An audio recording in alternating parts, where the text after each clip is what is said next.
Hey you and welcome to this video where I will help you out how to trade crypto right here on Oanda.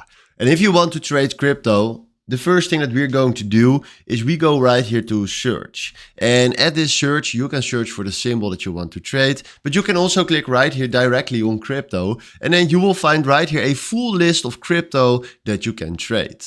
So let's do right now, for example, we want to trade on Bitcoin. We select right here Bitcoin to US dollars.